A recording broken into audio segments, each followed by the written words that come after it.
من أحسن قولا ممن دعا إلى الله وعمل صالحا وقال إنني من المسلمين. السلام علیکم ورحمۃ اللہ وبرکاتہ.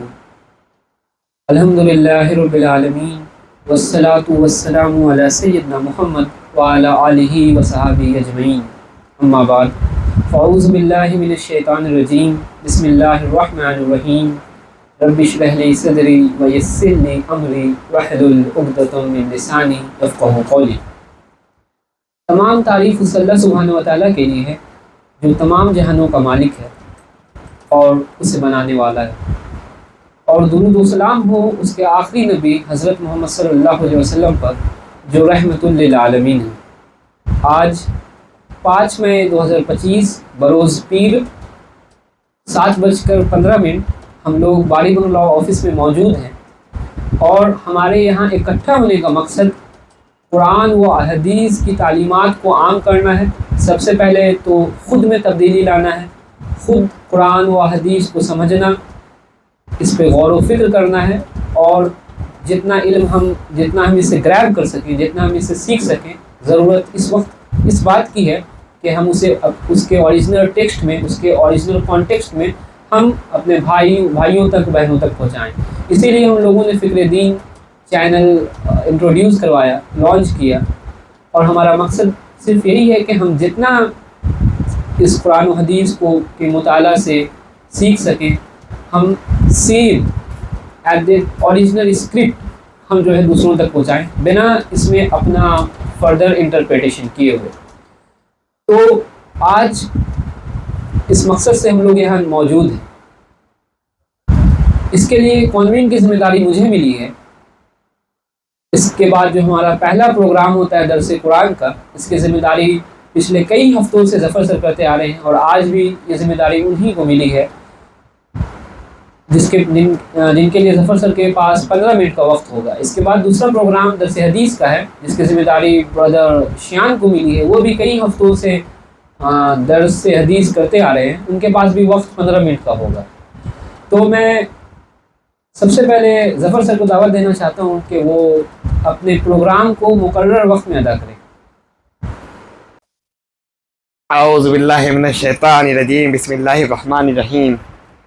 رب اشرح لی صدری ویسر لی امری واحلل عقدۃ من لسانی یفقہوا قولی. اما بعد دوستوں، آج ایک بار پھر درس قرآن کی ذمہ داری ملی ہے، اور آج جو آیت جو میں پیش کروں گا آپ کے سامنے، وہ سورہ بقرہ کے 163 اور 164 نمبر کی آیت ہے. انشاءاللہ پوری کوشش رہے گی کہ اپنے الفاظوں میں جو تفسیر میں نے پڑھی ہے جن مفسروں کی، اس کو آپ تک پہنچا پاؤں. وَإِلَٰهُكُمْ إِلَٰهٌ وَاحِدٌ لَا إِلَٰهَ إِلَّا هُوَ الرَّحْمَٰنُ الرَّحِيمُ. تمہارا خدا ایک ہی خدا ہے، اس رحمان اور رحیم کے سوا کوئی اور خدا نہیں ہے.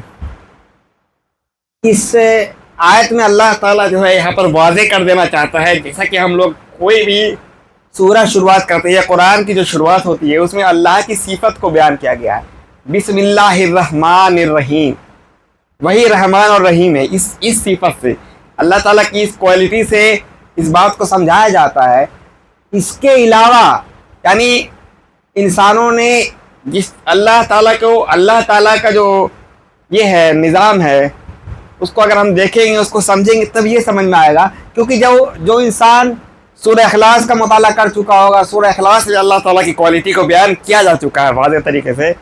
اور ہم لوگوں نے اپنے من سے جیسے پتھروں کو پوجنا شروع کر دیا، کچھ لوگوں نے چاند ستاروں کی پوجا کرنی شروع کر دی، کچھ لوگوں نے جانوروں کو پوجنا شروع کر دیا. ایسے ہی جن چیزوں سے لوگوں کو حیرانی، جن چیزوں میں لوگوں کو لگا کہ کچھ عجیب ہے، کچھ عجوبہ ہے، جن سے فائدہ پہنچ رہا ہے، لوگوں نے اس کو بھگوان بنانا شروع کر دیا.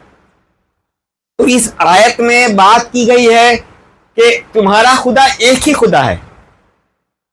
God is one who is Allah. اللہ کے علاوہ پورے کائنات میں، پورے جہاں میں کوئی ایسا نہیں ہے جو اللہ کی ذرہ برابر بھی ان کی برابری کر سکے یا ان کی برابری کرے یا ان کو پرتر کر سکے. اس رحمان اور رحیم کے سوا کوئی اور خدا نہیں ہے. یعنی اللہ کتنا رحمان اور رحیم ہے، اس بات کو جب ہم سوچیں گے، جب ہم اپنے جو اللہ تعالیٰ کا بنایا ہوا جہاں ہے، ہم اپنے باڈی اگر ہم نارملی اگر اپنے آپ کو سوچنا شروع کر دیں کہ اللہ تعالیٰ نے ہمیں کیا کیا چیز نہیں دی.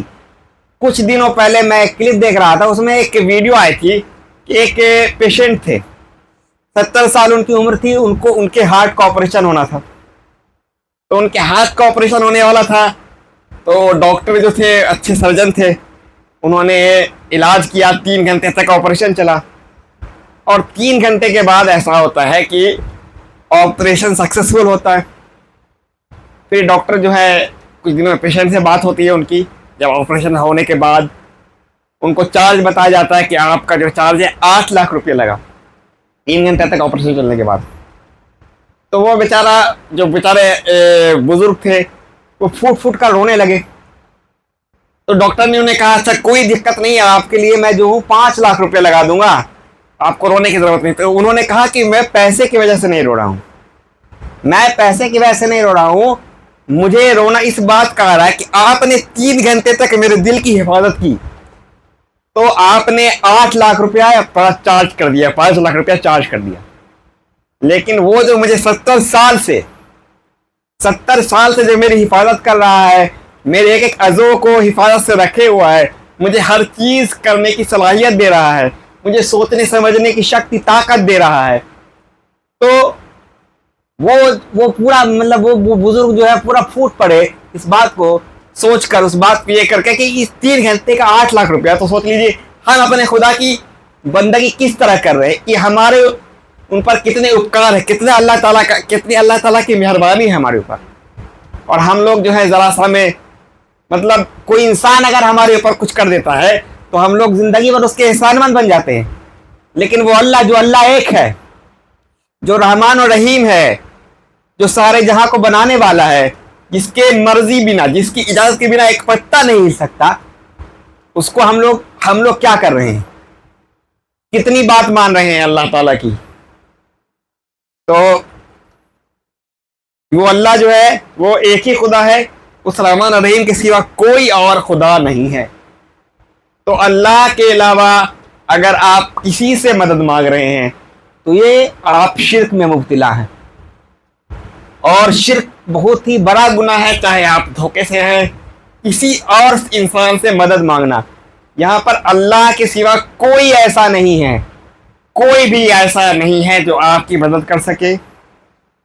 جیسا کہ بہت سارے جگہوں پر ہم لوگوں نے دیکھا ہے کہ ہم لوگ جو ہے دین کو بھول بیٹھتے ہیں، اور جیسے ہمارے آفس کے باس ہیں، ان کے ڈر سے ہم لوگ سارے کام کریں گے، لیکن ایک بار بھی ہمارے ذہن میں آخرت کا ڈر نہیں آتا کہ آخرت میں ہم اللہ تعالیٰ کو کیا جواب دیں گے، جس نے ہمیں اتنی بہترین زندگی دی، ہمیں کیا کیا نہیں دیا. بولنے کو بہت کچھ ہے، بولنے جائے گے تو بات لمبی ہو جائے گی، کیونکہ اگلی آیت بھی پڑھنی ہے، تھوڑا اگلی آیت لمبی ہے، انشاءاللہ اس پر گفتگو کروں گا.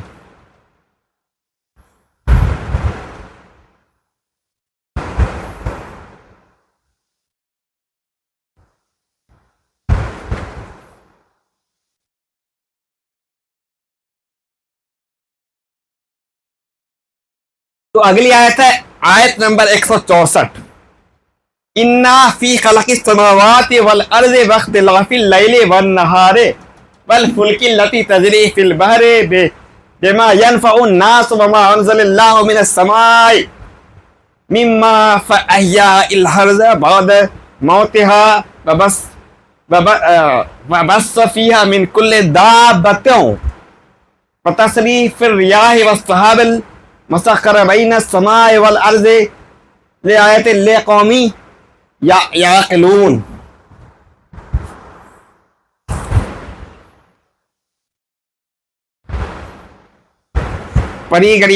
میں پڑھی گئی آیت کریمہ کا ٹرانسلیشن پڑھنا چاہ رہا ہوں.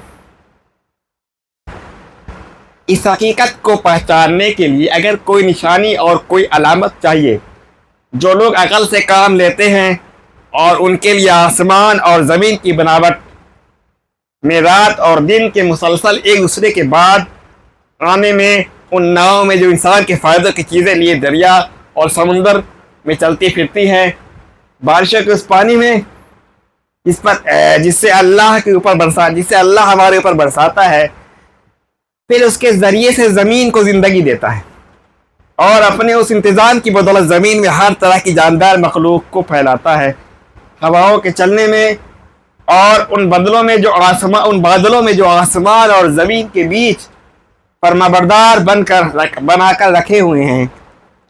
یہ بے شمار نشانیاں ہیں۔ تو دیکھیے، ایسے تو جو فزیکل فینومینا آف نیچر ہے، اسکیٹرڈ فارم میں بہت ہی جگہ قرآن میں اس کے بارے میں ذکر الگ الگ جگہ الگ الگ آیتوں میں آیا ہے، لیکن سورہ بقرہ کی 164 نمبر کی ایک واحد ایسی آیت ہے پورے قرآن میں، اس میں اللہ تعالیٰ نے اپنے بڑے بڑے جو فینومینا آف نیچر ہے اس کا ذکر ایک ہی آیت میں کیا ہے۔ یہ اسکیٹرڈ فارم میں ایک جگہ جمع ہے۔ اللہ تعالیٰ جو پہلی آیت ہے کہ وہی رحمان الرحیم ہے، اگر ہم اس آیت کو پڑھیں گے اور اس کے جب تفسیر کریں گے، جب اس پہ غور فکر کریں گے، تو ہمیں اس بات کا احساس ہوگا کہ اس کو بنانے والا صرف وہی ہو سکتا ہے۔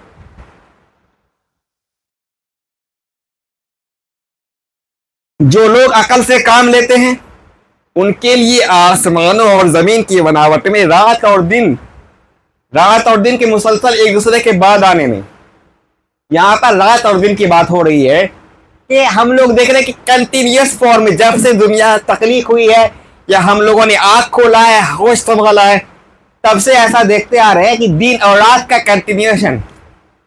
کبھی ایسا ہوا ہے کہ آپ کے لائف میں کہ آپ اٹھے ہو اور صبح نہ ہوئی ہو، پھر رات ہی رہ گئی ہو؟ اس کنٹینیوشن کی بات کر رہے ہیں یہاں پر اللہ تعالیٰ کہ کس طرح سے کنٹینیوٹی ہے، یا پھر موسم کی بات لے لو۔ کبھی ایسا ہوا ہے کہ اس سال جاڑا نہیں آئے گا، اس سال نومبر میں گرمی آ گئی۔ تو اس چیز پر جب غور کریں گے ہم لوگ، ایک تو یہ بات آ گئی، دن اور رات کی بات آ گئی۔ دوسری بات اس میں آئی ہے ان ناؤں میں جو انسان کے فائدے کی چیزوں کے لیے ہوئے دریا اور سمندر میں چلتی پھرتی ہے۔ یہاں پر ایکسپورٹ امپورٹ کی بات آ رہی ہے۔ جو ٹرانسپورٹیشن ہوتا ہے، ابھی آج کے زمانے میں ٹرانسپورٹ کتنا ترقی کر گیا ہے۔ ہم لوگ ایک کنٹری سے دوسرے کنٹری سے سامان آرام سے منگوا لیتے۔ پہلے زمانے میں اللہ تعالیٰ نے پانی دیا، پانی کے اوپر ناؤ چلتی تھی۔ ناؤ چلنے سے کیا فائدہ کہ جہاں کے سامان وہاں، وہاں کے سامان یہاں، اور جو ایسا ہمارے یہاں کیا کتنی چیزیں ہیں جو ہمارے انڈیا میں، ہمارے وطن میں موجود نہیں ہے، لیکن پھر بھی وہ ہمارے پاس مل رہی ہے۔ کس وجہ سے مل پا رہی ہے؟ وہ کسی اور ملک سے، کسی اور شکل سے وہ ہمارے پاس پہنچ رہی ہے۔ تیسری بات جو ہے، بارش کے اس پانی میں جسے اللہ اوپر سے برساتا ہے، پھر اس کے ذریعے سے زمین کو زندہ کر دیتا ہے۔ اللہ تعالیٰ کی ایک نعمت جو ہے وہ بارش کا ذکر آیا، کیونکہ سب سے پیور واٹر جب آپ سائنس پڑھتے ہوں گے تو سائنس میں سب سے جو فریش واٹر ہے وہ رین واٹر کو کہا گیا ہے، اور اس رین واٹر کے ذریعے یہاں پر کہا جا رہا ہے کہ اللہ تعالیٰ زمین کو زندہ کر دیتا ہے۔ زمینیں مردہ کب تھی؟ زمین کے زندہ کرنے کا کیا مطلب ہے یہاں پر؟ تو آپ کو پتا ہوگا جب ڈراؤٹس آتے ہیں، جب زمین خشک پڑ جاتی ہے، جب زمین سوکھ جاتی ہے، جب زمین پر فصل اگنا ناممکن ہو جاتا ہے، تو وہ زمین مردہ ہو جاتی ہے۔ ان کو کہتے ہیں زمین مردہ ہے۔ پھر اللہ تعالیٰ پانی برساتا ہے، زمین کو سبز و ساز کر دیتا ہے، ہرا بھرا کر دیتا ہے، پھر اس میں پھل اگ جاتے ہیں۔ تو یہاں پر زمین کو زندہ کرنے سے، یہاں پر اللہ تعالیٰ کہا ایسے کسی انسان میں یہ طاقت نہیں ہے کہ وہ کسی بنجر زمین کو اپجاؤ بنا دے یا بارش کروا دے۔ یہ اللہ تعالیٰ کے جو بڑے بڑے کارنامے، اللہ تعالیٰ اگر سوچا جائے تو بہت سارے کارنامے ہیں۔ ہر ایک ہمارے عضو میں سے اگر ایک ناسور ہمارا چھل جاتا ہے تو ہم لگتا ہے کہ بے ہاتھ پاؤں کے ہو گئے۔ ایک انگلی تھوڑی کٹ جائے گی تو لگے گا کہ ہاتھ پاؤں کام کرنا بند کر دے رہا۔ تو یہ سب چیزیں چھوٹی چھوٹی باتوں کو تو چھوڑ دیں، یہ بڑی بڑی جو فزیکل فینومینا کی بات ہو رہی ہے یہاں پر۔ پھر جس کے ذریعے سے زمین کو زندگی دیتا ہے اور اپنے اس انتظام کی بدولت زمین کو ہر طرح کی جاندار مخلوق سے پھیلاتا ہے۔ دیکھیے ابھی طرح طرح کی ڈسکوری ہو رہی ہے، ہم لوگ جب animal plants, Discovery, national geographic جب کچھ دیکھتے ہیں اس میں ایک سے ایک مخلوق کو ہم لوگ دیکھتے ہیں، نئے نئے مخلوق۔ اور آپ یہ بات سوچ لیجیے ابھی تک ہمیں ایکویٹک اینیمل کا 30% ہی پتہ چلا کہ اس میں 30% کون طرح کے جانور رہتے ہیں، 70% جانوروں کی ابھی تک ڈسکوری نہیں ہوئی ہے، اور ان 30% میں مشکل سے ہم لوگ 0.3% جانور کو ہم لوگ جانتے ہوں گے۔ تو اللہ تعالیٰ نے کن کن جانوروں کو کس طرح سے پیدا کیا، اتنی مخلوق دی ہے دنیا میں، ایک سے ایک پیڑ پودے دیے، کس طرح سے زمین کو مردہ سے زندہ کیا، ہواؤں کے چلنے میں اور ان بادلوں میں۔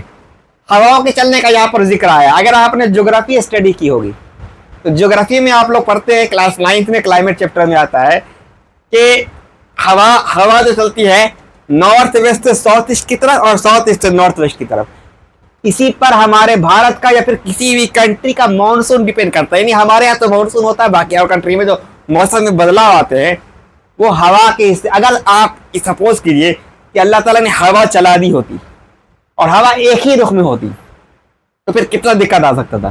ہوا کا دونوں ایکول جو یہ ہے، کبھی یہاں پورب سے پچھم کی طرف چلتی ہے، کبھی پچھم سے پورب کی طرف چلتی ہے، اس سے ایک بیلنس بنا ہوا ہے۔ اور موسم کے بارے میں جب آپ ڈیپلی پڑھیے گا تو اس سے بھی اور آپ کو سمجھ میں آئے گا یہ کتنی بڑی اللہ تعالیٰ کی مصلحت تھی اس ہوا کے پیچھے بھی۔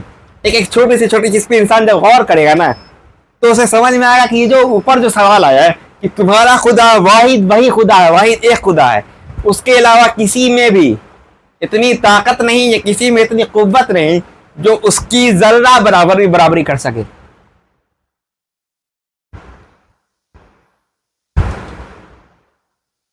ہواؤں کے چلنے میں اور ان بادلوں میں جو آسمان اور زمین کے بیچ فرمانبردار بنا کر رکھے گئے۔ اب آسمان کی بات دیکھ لیں کہ آسمان جو ہے نہ کوئی جب ہم چھوٹا سا گھر بناتے ہیں تو اس میں ہمیں پیلر ڈالنے پڑتے ہیں، کیونکہ اسے بنا پیلر کے ہم لوگ کھڑا نہیں کر سکتے۔ اور آسمان جب آپ آسمان کو جب غور کریں گے تو اتنا واسٹ، آپ تو ایک ایکسپیکٹیشن بھی نہیں کر سکتے کہاں اور ہے کہاں چھوڑے، کیسے ٹکا ہوا ہے۔ اس پر بادل تیر رہے ہیں، بادل سے بادل جب اوپر جاتے ہیں، بادل کے تھرو بارش کروا رہا اللہ پاک۔ تو ان سب چیزوں پر جب انسان غور کرتا ہے، جب ان سب چیزوں پہ انسان غور کرنا شروع کر دے، جب اس بارے میں انسان غور و فکر کرنا شروع کر دے، ان آیتوں کو دیکھنا شروع کر دے، تو اللہ تعالیٰ تو ہمیں پتہ لگے کہ اللہ سچ میں کتنا رب العالمین ہے۔ اللہ تعالیٰ نے ہمیں کیا کیا چیزیں نہیں دی ہیں، لیکن ہم کتنے نافرمان ہیں۔ ان سب چیزوں کے بدلے ہم سے اللہ نے کیا مانگا کہ تم میری عبادت کرو، خالص میری عبادت کرو۔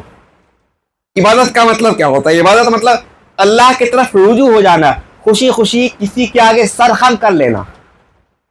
لیکن ہم کیا کر رہے ہیں؟ اللہ تعالیٰ سے دعا ہے کہ اللہ تعالیٰ ہمیں پڑھی گئی آیت کریمہ پر اس سے پڑھنے، کہنے اور سمجھ سے عمل کرنے کی توفیق دے۔ وآخر دعوانا الحمدللہ رب العالمین۔ اعوذ باللہ من الشیطان الرجیم، بسم اللہ الرحمن الرحیم، الحمدللہ رب العالمین، والصلاة والسلام علی سید الانبیاء والمرسلین وعلی آلہ اصحابہ اجمعین۔ فإن أصدق الحديث كتاب الله وأحسن الهدي هدي محمد رسول الله صلى الله عليه وسلم وخير الأمور أوائلها وشر الأمور محدثاتها وكل محدثة بدعة وكل بدعة ضلالة وكل ضلالة في النار۔ وبالسند المتصل منا على الشيخ الإمام حافظ الحجة الأمير المؤمنين في الحديث أبي عبد الله محمد بن إسماعيل بن إبراهيم بن مغيرة بن برديس الجوفي اليماني البخاري رحمه الله تعالى.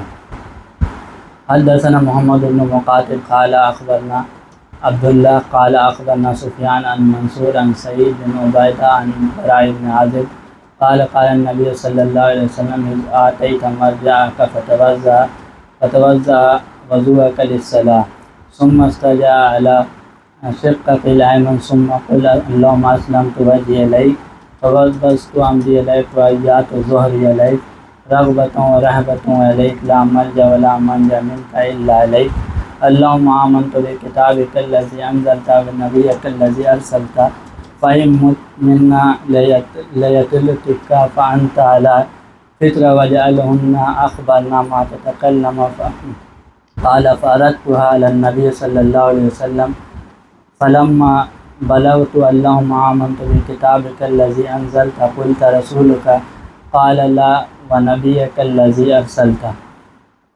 رسول کریم صلی اللہ علیہ وسلم نے فرمایا جب تم اپنے بستر پر لیٹنے آؤ تو اس طرح وضو کرو جس طرح نماز کے لیے کرتے ہو، پھر دائنی کروٹ پر لیٹ کر یوں کہو اس کا ترجمہ اے اللہ میں نے اپنا چہرہ تیری طرف جھکا دیا، اپنا معاملہ تیرے ہی سپرد کر دیا، میں نے تیرے ثواب کے توقع اور تیرے عذاب کے ڈر سے تجھے ہی پشت پناہ بنا لیا اور تیرے سوا کوئی پناہ اور نجات کی جگہ نہیں۔ اے اللہ جو کتاب تو نے نازل کیا میں نے اس پر ایمان لایا اور جو نبی تو نے بھیجا ہم نے اس پر ایمان لایا۔ تو اگر اس حالت میں اسی رات مر گیا تو فطرت پر مرے گا، اور اس دعا کو سب باتوں کے آخر میں پڑھ۔ حضرت برا رضی اللہ عنہما کہتے ہیں کہ میں نے رسول اللہ صلی اللہ علیہ وسلم کے سامنے اس دعا کو دوبارہ پڑھا۔ جب میں آمنت بکتابک الذی انزلت پر پہنچا تو میں نے وہ رسول کا لفظ کہہ دیا، تو آپ صلی اللہ علیہ وسلم نے فرمایا نہیں یوں کہو وبنبیک الذی ارسلت۔ تو یہ حدیث صحیح بخاری کی ہے، حدیث نمبر 247۔ تو یہ حدیث کا سب سے پہلا مفہوم یہ ہے کہ جب بھی نبی صلی اللہ علیہ وسلم صحابہ کو دعا بتائیں تو انہوں نے بھی دعا پڑھا، لیکن آخر میں جو ہے انہوں نے وہ رسول کا کی جگہ کچھ اور پڑھ دیا تھا۔ تو یہاں پہ جو محدثین و ائمہ دین نے یہ مطلب اخذ کیا ہے یا بتایا ہے لوگوں کو کہ جب بھی دعا کی بات ہو تو دعا کو اسی طرح پڑھیں یا اسی طرح یاد کریں جس طرح حدیث میں نقل ہوا، منقول ہوا، اس طرح اس میں اپنا ورڈ نہیں جوڑنا۔ جیسے بہت سے لوگ بہت سی دعا ہے اس میں اپنا ورڈ جوڑ دیتے ہیں، جیسے ربنا آتینا ہے اس میں بھی بہت سے لوگ اپنا ورڈ جوڑ کے اس کو اور لمبا چوڑا بناتے ہیں۔ تو جو بھی دعا ہوتی ہے اس میں اپنا ورڈ کچھ نہیں جوڑنا ہے، جتنا حدیث میں آیا ہے نقل ہوا ہے اسی کو بنفس نفیس اسی کو پڑھنا، اسی کو یاد کرنا ہے، مطلب سمجھنا ہے۔ اور دوسری بات یہ ہے کہ یہاں پہ رسول اللہ صلی اللہ علیہ وسلم نے صحابہ کو حکم دیا تھا کہ جب بھی تم سونے جاؤ تو سونے سے پہلے وضو کر لو، اور وضو کر لو اور ایک دعا بتائی تھی کہ وہ پڑھ لو، اور وہ دعا پڑھنے کا ٹائم بھی بتایا تھا کہ وہ دعا سب سے آخر میں پڑھنا ہے، کیونکہ جو سونے کے وقت کی دعا ہے وہ کوئی ایک مخصوص دعا نہیں ہے۔ بہت سے لوگ بولتے ہیں کہ سونے کے وقت کی بس ایک ہی مخصوص دعا ہے، اللہم بیس میں کاموں تو آئی ہے، وہ بھی دعا ہے، لیکن کہنے کا مطلب ہے کہ دعا کوئی ایک ہی دعا نہیں ہے کہ وہی پڑھ لو باقی سب چھوڑ دو، بہت سی دعائیں ہیں، تینوں کل بھی ہے کہ سورہ اخلاص، سورہ ناس، سورہ فلق، یہ بھی آیا ہے حدیث میں، پھر سبحان اللہ، الحمدللہ اور اللہ اکبر یہ بھی ہے بخاری کی حدیث میں، اور جو ابھی پڑھی گئی وہ بھی دعا، اللہم بیس میں کاموں تو آئی بھی دعا، یعنی بہت ساری دعا آئی ہے۔ پھر آپ کا سورہ ملک بھی پڑھنے کا فضیلت بیان ہوا ہے۔ تو تمام دعا پڑھ کے اس کے بعد آخر میں یہ دعا پڑھنے کے بارے میں نبی صلی اللہ علیہ وسلم نے بتایا کہ آخر میں یہ دعا پڑھنا ہے، اور پڑھنے کے بعد کہا گیا ہے کہ اللہم، ساری دعا پڑھنے کے بعد یہ آخر میں پڑھنا، اس کے بعد اللہم بیس میں کاموں تو وحیہ کر کے دائیں کروٹ لیٹنا ہے۔ یہ سب رسول اللہ صلی اللہ علیہ وسلم نے اپنے صحابہ کو بتایا، تو یہ سب چیز ہم لوگوں کو بھی کرنا چاہیے، کیونکہ سنت بھی ہے اور سنت پہ چلنا بھی چاہیے، اور قرآن میں بھی آیا ہے کہ واطیعوا اللہ واطیعوا الرسول، اللہ کی بات مانو اور اللہ کے رسول کی بات مانو۔ اور اگر کوئی مان لیجئے اس کو حقیر جان کے چھوڑ دیتا ہے کہ رسول اللہ صلی اللہ علیہ وسلم کا عمل ہے، صحابہ کا عمل ہے، ہم کو کیا پرواہ ہے، ہم نہیں کریں گے تو سنت ہی نہ ہے، نہیں کریں گے سنت تو کیا یہ فرض تو نہیں ہے۔ تو اس کے بارے میں ایک حدیث بھی ہے ترمذی میں، اور بھی دوسری حدیث مشکات میں اور بھی حدیث ہے کہ 6 لوگوں پہ جو ہے اللہ اور رسول اور تمام فرشتوں کی لعنت ہے. اس میں سے آخری میں وہ ہے جو رسول اللہ صلی اللہ علیہ وسلم کی سنت کو کم جان کے یا حقیر جان کے اس کو چھوڑ دیتا ہے. اور لعنت کا مطلب ہے کہ اللہ کے رحمت سے وہ انسان دور ہے اللہ کی نظر کرم سے. تو ہم لوگوں کو چاہیے کہ یہ جو حدیث پڑھی گئی اس پر عمل کرنے کی توفیق دیں. اور لاسٹ میں یہاں پہ تھا کہ فطرت پہ مرے گا. یہ سب کرنے پر فطرت پہ مرنے کا بہت سا مفہوم علماء نے بیان کیا ہے. فطرت پہ مرنے کا ایک مفہوم یہ بھی ہے کہ وہ شہادت کے درجے کو پائے گا. مطلب اگر اس وضو کر کے سویا اور مطلب نہیں اٹھا ختم ہو گیا وہ تو وہ شہید ہو گیا. اور دوسرا یہ مطلب ہوا ہے کہ وہ جب مرے گا تو اس کے منہ پہ کلمہ نصیب ہوگا, یعنی آخری وقت میں اس کے منہ سے کلمہ نصیب ہوگا. تو اللہ عالم بالصواب. تقبل اللہ منا و منکم صالح الاعمال.